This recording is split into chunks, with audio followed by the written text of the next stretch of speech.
Since the dawn of time, mankind has looked to the stars for answers. Who are we? Why are we here? And what the hell is going on with that floating rock in the sky? To answer these questions, in 1961, the Apollo spaceflight program was announced. Its mission: to put an American on the moon before the Soviet Union did. Why? Because this is America we're talking about. Foot race, arms race, space race. Does it really matter?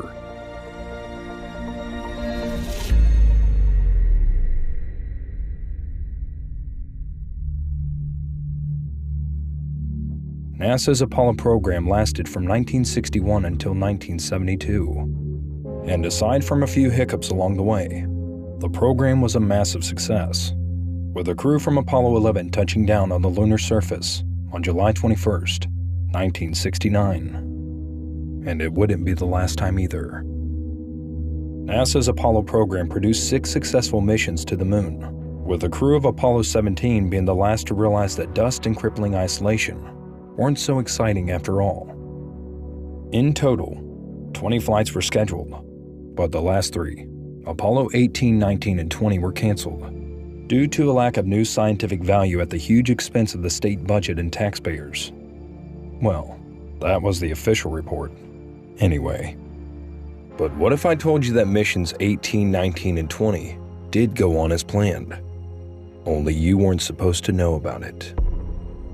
In 2007, a YouTube account under the name of Retired AFB posted a video that caused both conspiracy theorists and 13-year-old edgelords to unite, ship posting a storm across the internet from the comfort of their parents' basements. From Dildo Baggins. Oh my fucking god! I knew it! The fucking feds are at it again! No life on the moon, eh? Tell that to the hot alien chick with huge knockers.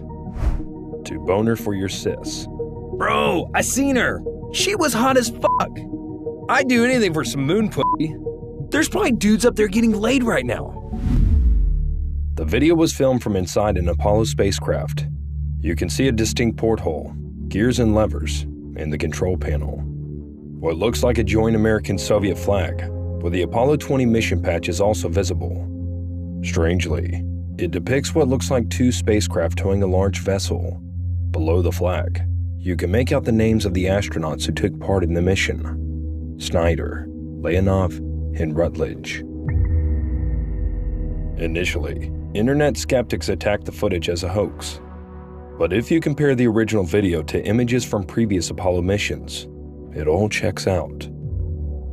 Shortly after the video's release, Retired AFB claimed that he was retired Bell Laboratories scientist and United States Air Force veteran William Rutledge, mission commander of Apollo 20, the flight that never happened.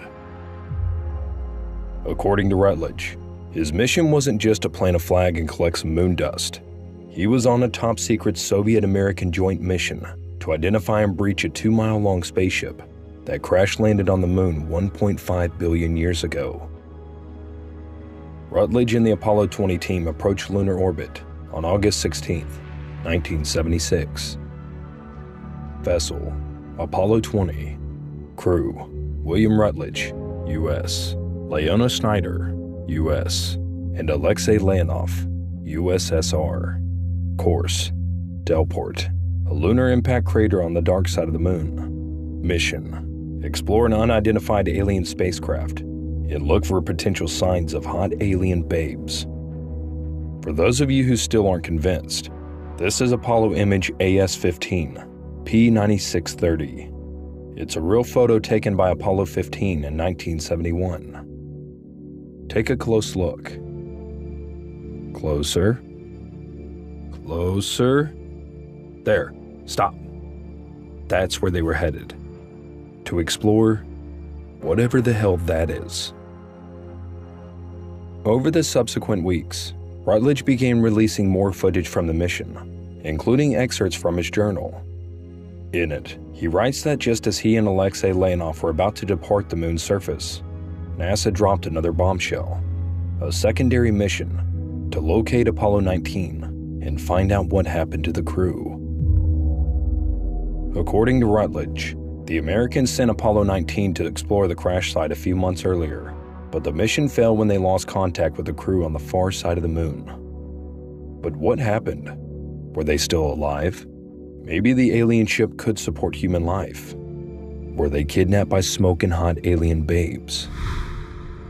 What happened to the crew of Apollo 19 was anyone's guess, but it soon became apparent that NASA wasn't willing to take any chances. Maybe that's why they equipped Apollo 20's landing capsule with an arsenal of guns, and not just any guns, moon guns. While Leona remained in lunar orbit, Rutledge and Leonov touched down near the site of the massive alien vessel. Standing in its presence, they were awestruck. Alien craft specs, according to excerpts from Rutledge's journal: height, 300 feet. Width, 300 feet. Length, 2 miles. Cargo, the dead crew of Apollo 19. Smoking hot alien babes. The team quickly gained access to the interior of the ship. The walls were smooth, and the floors were covered in a thick layer of lunar dust, due to centuries of exposure. They attempted to break off some samples of the interior for further analysis, but their tools proved no match for the foreign material. Even stranger, the team could feel a slight gravitational pull that seemed to be coming from the walls. The gravitational pull was one thing they didn't expect to encounter, but it was what they encountered next that really caught them off guard. Signs of life. As Rutledge and Leonov moved further into the bowels of the ship, they found themselves in a large chamber. The walls and floors were covered in some kind of vegetation, huge vines as far as the eye could see. Upon closer examination, they noticed a strange thick substance beneath the plant matter, a liquid that Rutledge described as gold and phosphorescent. As the two collected samples of the liquid they dubbed golden tears, suddenly, Leona's voice came crackling through the radio from lunar orbit. Will, we've got Houston on the line. Patch him through, Leona. Will, Alexei, these things are active. Video shows us that the plants have moved during your visit. Roger, Control. I think I've seen the move too. The room continues for a long way. I think I see light up ahead. We could probably reach it in an hour. Negative, Will. We want you to protect the samples. Return to the lab and get those canisters stowed. Roger that, Control. Returning to Len. The two wanted to continue exploring, but orders are orders. As Rutledge and Leonov began retracing their steps back to the rover, it wasn't long before something caught their attention. Rover tracks in the lunar dust, but they weren't on their tracks. Rover team to orbiter. You there, Leona? I'm here, Will. What's up? You better get Houston back on the horn. Why? What is it? Tell them we found Apollo 19. Naturally, Rutledge and Leonov wanted to explore the Apollo 19 module to check for survivors. But as Rutledge would later write in his journal, ground control didn't think it was a good idea. Whatever happened to Apollo 19, NASA didn't want the Apollo 20 team to succumb to the same fate. Hesitant, Rutledge and Leonov considered their obligations, but as astronauts, they took an oath to leave no man behind. Whether ground control liked it or not, they were going to explore the module and search for survivors. As they approached the module, they noticed that the hatch was ajar. It quickly became apparent there wouldn't be any survivors. At best, they could hope to find the remains of the Apollo 19 crew entombed inside. As Rutledge surveyed the outside of the craft for clues, Leonov made his way through the open hatch. That's right, their prayers of discovering a race of hot alien babes were about to be answered. After high-fiving each other for an extended period of time, Rutledge and Leonov found themselves face-to-face with a hot, naked alien. Sure, she appeared to be dead, but who cares? She was smoking hot. Rutledge and Leonov couldn't believe their luck. Not only was the alien hot as shit, but she was naked too. But, unfortunately, their cheering quieted down when upon further inspection, her body appeared to be covered in some kind of strange waxy substance, possibly a pressure suit. Alien babe specs, according to sticky excerpts from Rutledge's journal. Height, 5 foot 2 inches, 2 arms and 2 legs. 6 fingers on each hand, forehead tattoo, massive knockers. She was wearing a strange device over her face. Her eyelids, cheeks, and mouth were covered with stalks of some kind. Rutledge dubbed her the Mona Lisa after he removed the stalks from her face and noticed a smile. Nearby was a jar containing what looked like the golden tear substance they discovered in the alien craft just moments earlier. Rutledge and Leonov closed the hatch and pressurized Apollo 19's module. They needed to take off their spacesuits and helmets so they could get a better look at the hot alien. "Sure, Rutledge, whatever you say." Rutledge checked for a pulse. Nothing. After attempting to perform mouth-to-mouth for whatever reason, he put a stethoscope to the alien's chest. There wasn't a heartbeat, but he could hear a distinct whooshing sound, almost as if a liquid was moving through her body.